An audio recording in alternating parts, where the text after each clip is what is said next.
Imagine your 13-year-old daughter steps outside to walk the family dog and simply vanishes.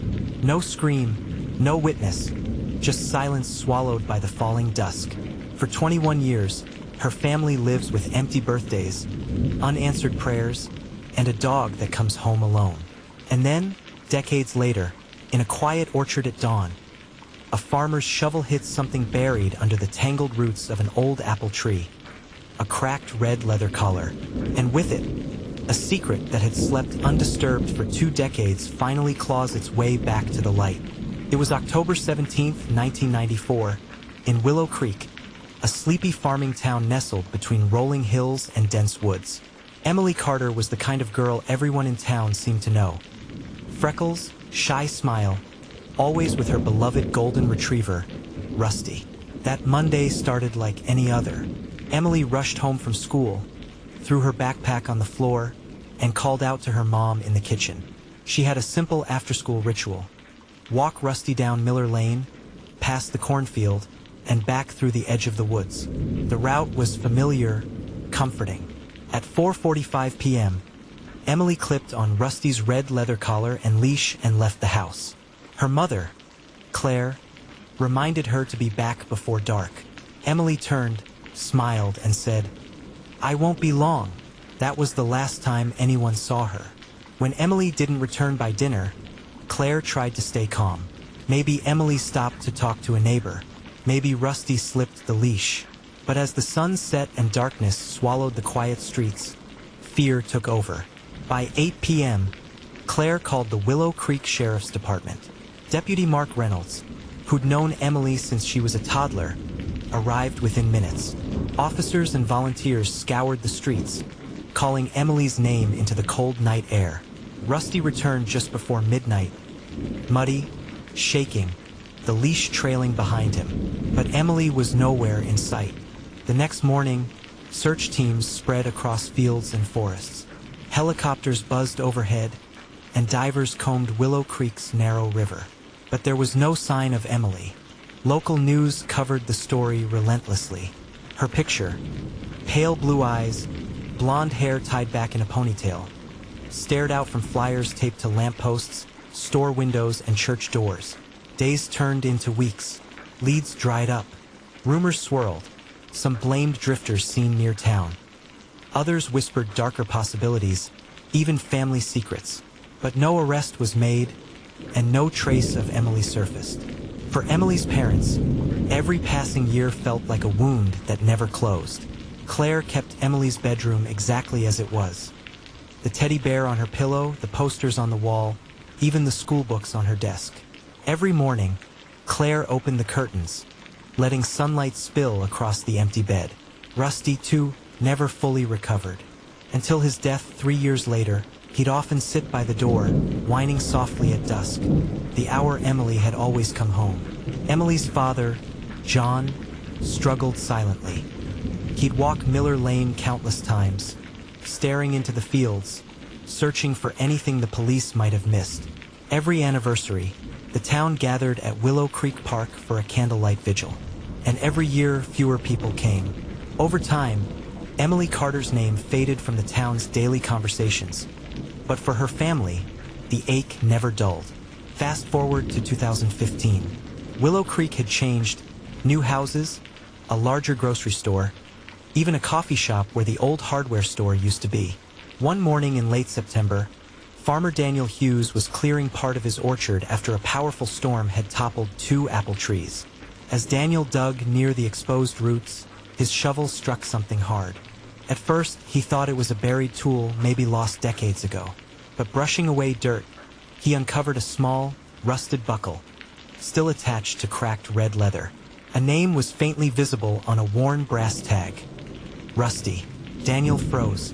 He remembered the story. Everyone in Willow Creek remembered the dog's name. Deputy Mark Reynolds, now the town's aging sheriff, was called to the orchard. Holding the collar in his hands, he felt a wave of memories crash over him. Emily's smile, the hopeless searches, and the tears of her parents. The orchard bordered Miller Lane, the very route Emily had walked. But no one had searched this far back then. The land had been dense woodland in 1994, overgrown and rarely used.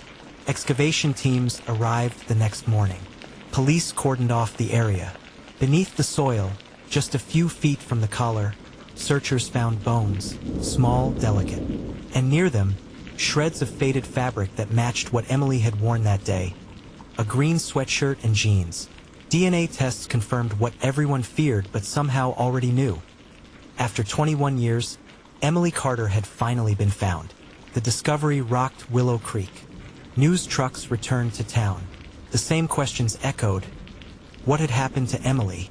And why here, so close to home? The medical examiner found evidence of blunt force trauma to the skull. Emily hadn't run away. Someone had killed her. An old mystery had become an active homicide case. Sheriff Reynolds reviewed dusty files. Witness statements, call logs, and tips dismissed decades earlier.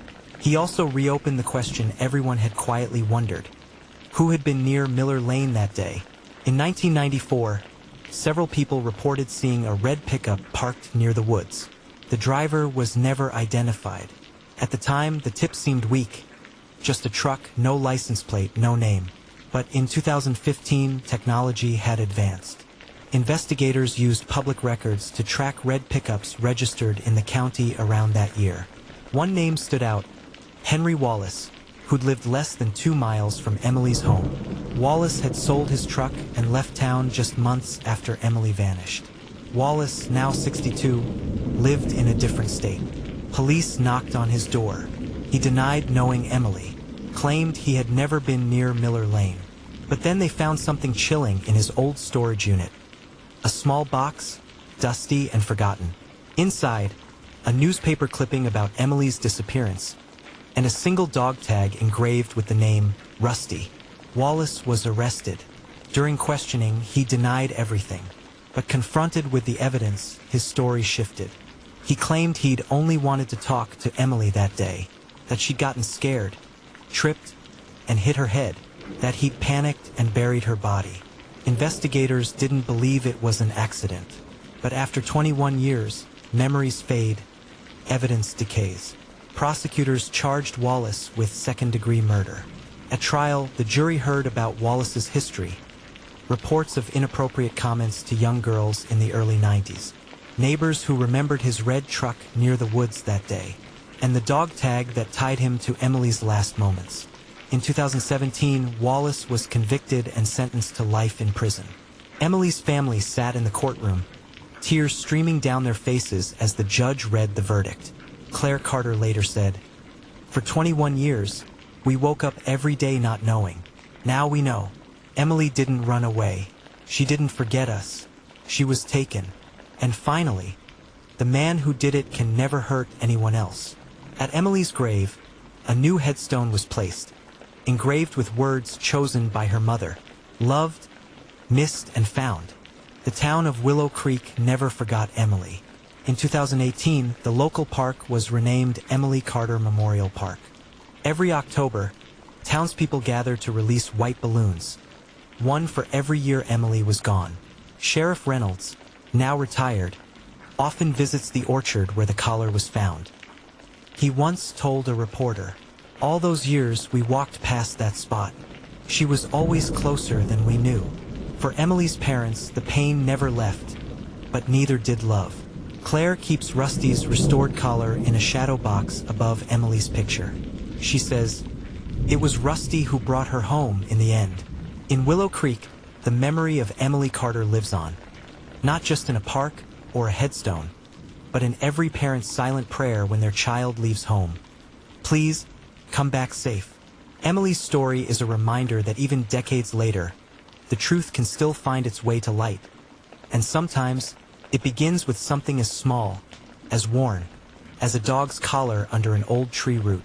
If you found Emily's story moving, don't forget to like, subscribe, and share. And remember, sometimes answers come when we least expect them. Never stop looking.